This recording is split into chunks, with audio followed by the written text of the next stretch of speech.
जय जगन्नाथ दर्शक बंधु आपण समस्त को मो चैनल को पुणी थे स्वागत करुचे।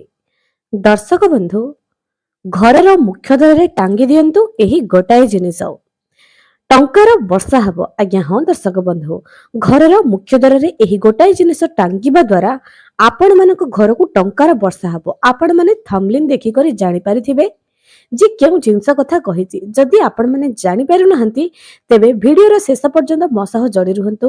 आज आपण मानकु पाई गोटे सुंदर टिप्स नहीं आसीछि। घरर मुख्य द्वार जदि आपण माने सठिक भाव ताहाकु लगाई दियंती तेबे विश्वास करंतु आपणको घरु सबु नकारात्मक शक्ति दूर हबो। आपणको घरु वास्तु दोष दूर हबो, पितृ दोष दूर हबो। आपणको घरे जदि टंकार अभाव लागि रहुछि एहा मध्ये दूर हबो। आज्ञा हाँ दर्शक बंधु आपण मानकु एही गोटाए जिनिस को निज घरर मुख्य द्वार टांगिबार अछि। तेबे दर्शक बंधु आपण मानकु मु कहि रखुछि जे घरर मुख्य द्वार काहेकि घरर अन्य कोनोसी जगह न टांगी घरर मुख्य द्वार टांगिबा। घरर मुख्य द्वार नेगेटिव एनर्जी जीवासिया करे, सकारात्मक ऊर्जा जीवासिया करे। भगवान भी से बाट दे आसी मनीष मान भी से बाट दे आसी। तेबे केते लोकर केते प्रकार नजर थाए, नजर दोषरु भी आपण को दूर करिवो। एबे घरर मुख्य द्वार रे एरुंडी बंधरे लक्ष्मी नृसिंहकर वास अछि। संध्या समय रे एही घरर मुख्य द्वार रे मां लक्ष्मीकर स्थान रुहे बोली विश्वास मन करा जाए। संध्या समय रे मां महालक्ष्मी घरर मुख्य द्वार मां वृंदावती चौरा मूल रे वास करिथांती। सेथिबे तो प्रत्येक संध्या रे तुलसी मूल रे दीपटिए एवं मुख्य द्वार रे दीपटिए देबा पई शास्त्रीय मत अछि। एबे दर्शक बंधु आपण मानक मु कहि रखुछि जे आपण माने कोन एवं किपरि निज घरर मुख्य द्वार टांगिबे। ता आगरु मोर प्रिय दर्शक बंधु को अनुरोध करी जे जदि ए पर्यंत मो चैनल को सब्सक्राइब करि नांती निहाती सब्सक्राइब करंतु। पाखर थिबा बेल आइकन को प्रेस करी वीडियो को गोटे लाइक टी करि दियंतु एवं कमेंट सेक्शन रे जय मां लक्ष्मी निहाती लेखंतु। प्रत्येक व्यक्तिंकर इच्छा थाए जे निज घर सुख समृद्धि परिपूर्ण हेउ। सेथिपई से माने लगातार परिश्रम मध्य करिथांती। भगवानकर आशीर्वाद सेमानक उपरे सदा सर्वदा बजाय रहु एवं निज घरर छुआ माने समस्त उन्नति अति उन्नति करंतु बोली प्रत्येक माता पिता प्रयास करिथांती। घरर मुख्य द्वार जदि आपण सफा सुतरा न रखिबे, भंगा रुजा जिनस रखिबे तेबे आपणक घर को केबे भी मां लक्ष्मी आसीबे नाही। आपणक घरर मुख्य द्वार जेते सफा सुतरा हबो सेते आपणक घर को सकारात्मक ऊर्जा आसीबो। चलंतु मु आज आपणको कहिबी जे घरर मुख्य द्वार रे केउ जिनिस रखिबा द्वारा धन को आकर्षण करिथाय। प्रथम कथा प्रत्येकଙ୍କ घरर मुख्य द्वार को सप्ताह को थरे गंगा जल रे भल भाबरे गोटी कपड़ा रे पोछिबा दरकार एवं किछि दिन को थरे आपणको घरर मुख्य द्वार रे स्वास्तिक अंकन करंतु।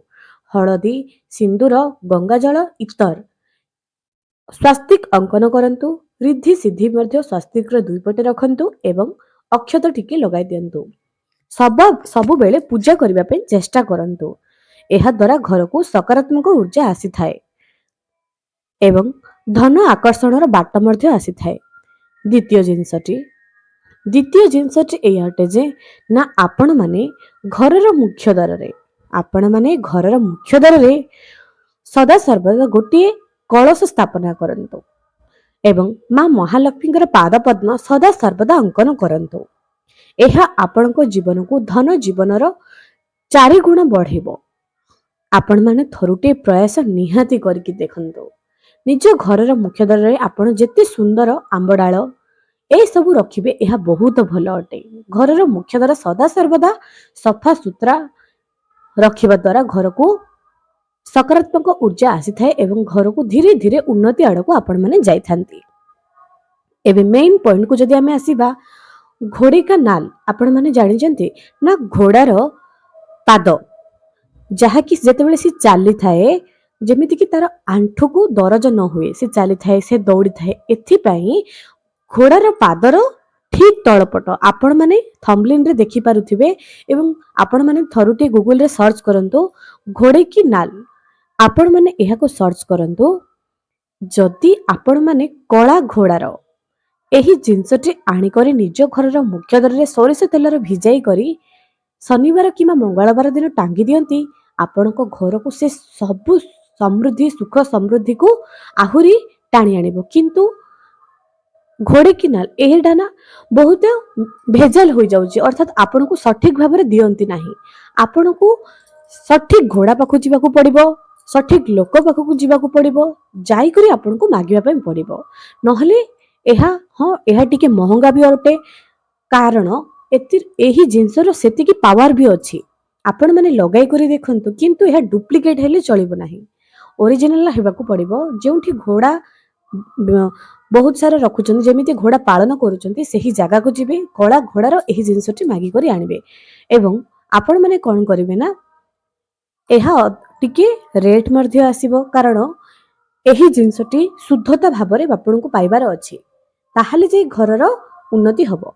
ଦର୍ଶକ ବନ୍ଧୁ, ଏହି ଜିନିଷଟି ଆପଣଙ୍କ ଘରକୁ ନିହାତି ଲଗାଇ କରି ନେଇକରି ଆସନ୍ତୁ। ଶନିବାର କିମ୍ବା ମଙ୍ଗଳବାର ଦିନ ସୋରିଷ ତେଲରେ ଭିଜାଇ କରି ନିଜ ଘରର ମୁଖ୍ୟ ଦ୍ୱାରରେ ଟାଙ୍ଗି ଦିଅନ୍ତୁ। ଏହା ଆପଣଙ୍କ ଘରକୁ ବହୁତ ସାରା ସୁଖ ସମୃଦ୍ଧିକୁ ଆକର୍ଷଣ କରିବ। ତାପରେ ଦର୍ଶକ ବନ୍ଧୁ, ଆପଣଙ୍କୁ ଆଉ ଗୋଟିଏ କଥା କହି ରଖୁଛି ନା, ଘରର ମୁଖ୍ୟ ଦ୍ୱାର ସଫାସୁତୁରା ରହିଲେ ଆପଣଙ୍କ ଘରକୁ ସକାରାତ୍ମକ ବାତାବରଣ ଆସିବ। ତା ସହିତ ଆପଣମାନେ ନିଜ ଘରେ ମା ଲକ୍ଷ୍ମୀଙ୍କୁ ଯଦି ନିଜ ଘରକୁ ଆମନ୍ତ୍ରଣ କରିବା ପାଇଁ ଚାହୁଁଛନ୍ତି, ସ୍ଥାୟୀ ବାସ କରିବାକୁ ଚାହୁଁଛନ୍ତି, ଆପଣଙ୍କ କବାଟ ବନ୍ଦ କରିବା ସମୟରେ କେବେ ବି ଲାତ ମାରନ୍ତୁ ନାହିଁ, ଗୋଡ଼ ମାରନ୍ତୁ ନାହିଁ, ଗୋଇଠା ମାରନ୍ତୁ ନାହିଁ। କବାଟ ବନ୍ଦ କରିବା ଏବଂ ଖୋଲିବା ସମୟରେ ଯେମିତି ଆୱାଜ ନ ଆସେ, ସଦାସର୍ବଦା ତେଲ ପକାଇ କରି କବାଟକୁ ସୁନ୍ଦର କରି ରଖନ୍ତୁ, ଠିକ କରି ରଖନ୍ତୁ। କବାଟ ବନ୍ଦ କରିବା ଖୋଲିବା ସମୟରେ ଯେମିତି ଆୱାଜ ନ ଆସିବ, ଏଥିପ୍ରତି ଧ୍ୟାନ ରଖନ୍ତୁ। କୌଣସି ବି ଝରକା, କୌଣସି ବି କବାଟରୁ ଯେମିତି ଆୱାଜ ନ ଆସିବ, ଏଥିପ୍ରତି ଥରୁଟି ଧ୍ୟାନ ରଖନ୍ତୁ। ଏବଂ ତା ସହିତ ଦର୍ଶକ ବନ୍ଧୁ, ନିଜ ଘରର ମୁଖ୍ୟ ଦ୍ୱାରରେ ହନୁମାନଙ୍କର ଧ୍ୱଜା ନିଜ ଘରର ମୁଖ୍ୟ ଦ୍ୱାରରେ ନିହାତି ରଖନ୍ତୁ। ଏହା ଆପଣଙ୍କୁ ବହୁତ ସାରା ପଜିଟିଭ ଏନର୍ଜି ଦେବ। ଆପଣଙ୍କ ଜୀବନରେ ବୈଭବତା ଏବଂ ଶତ୍ରୁ କବଳରୁ ମୁକ୍ତି କରାଇବ। ତେଣୁ ଏହି ଉପାୟ ଆପଣମାନେ ନିହାତି କରନ୍ତୁ। ତା ସହିତ ନିଜ ଘରର ମୁଖ୍ୟ ଦ୍ୱାରରେ ମଙ୍ଗଳବାର ଦିନ ହନୁମାନଙ୍କର ପାଦର ସିନ୍ଦୁର, ଡାହାଣ ଗୋଡ଼ର ପାଦର ସିନ୍ଦୁର ଆଣିକରି ଲାଲ କପଡ଼ାରେ ବାନ୍ଧିକରି ନିଜ ଘରର ମୁଖ୍ୟ ଦ୍ୱାରରେ ଟାଙ୍ଗି ଦିଅନ୍ତୁ। ଏହାଦ୍ୱାରା ଘରକୁ କୌଣସି ଭୂତ ପ୍ରେତ ଆସିବ ନାହିଁ, ରୋଗ ନିରୋଗୀ ରହିବେ, ଆପଣଙ୍କ ଘରର ଛୁଆମାନେ ଡରିବେ ନାହିଁ ଏବଂ ନିରୋଗୀ ରହିବେ। ଏହା ଆପଣଙ୍କ ଘରକୁ ବହୁତ ସାରା ପଜିଟିଭ ଏନର୍ଜି ଦେବ। ଘରର ମୁଖ୍ୟ ଦ୍ୱାରରେ ଏରୁଣ୍ଡି ବନ୍ଧରେ ବସିକରି କେବେ ଖାଆନ୍ତୁ ନାହିଁ। ଘରର ମୁଖ୍ୟ ଦ୍ୱାରରେ ବସିକରି କେବେ ବି ଏରୁଣ୍ଡି ଉପରେ ବସନ୍ତୁ ନାହିଁ। ଯେମିତିକି ସନ୍ଧ୍ୟା ସମୟରେ ହଉ, କୌଣସି ସମୟରେ ହଉ, ଘରର ଏରୁଣ୍ଡି ବନ୍ଧରେ ବସିବା ଅନୁଚିତ। ଏବଂ ଖାଇବା, କାନ୍ଦିବା, ପରନିନ୍ଦା ପରଚର୍ଚ୍ଚା କରିବା, ଘରର ଏରୁଣ୍ଡି ବନ୍ଧ ଉପରେ ଛିଡ଼ା ହୋଇକରି ଟଙ୍କା ଦେବା ନେବା କରିବା, ଏସବୁ ଜମା ବି ଠିକ ନୁହେଁ। ଆପଣମାନେ ଏସବୁ ଜିନିଷ ଉପରେ ଧ୍ୟାନ ଦେଖନ୍ତୁ ଆପଣଙ୍କର ଜୀବନରେ କିପରି ସୁଖ ସମୃଦ୍ଧି ଧୀରେ ଧୀରେ ପ୍ରବେଶ କରିବ।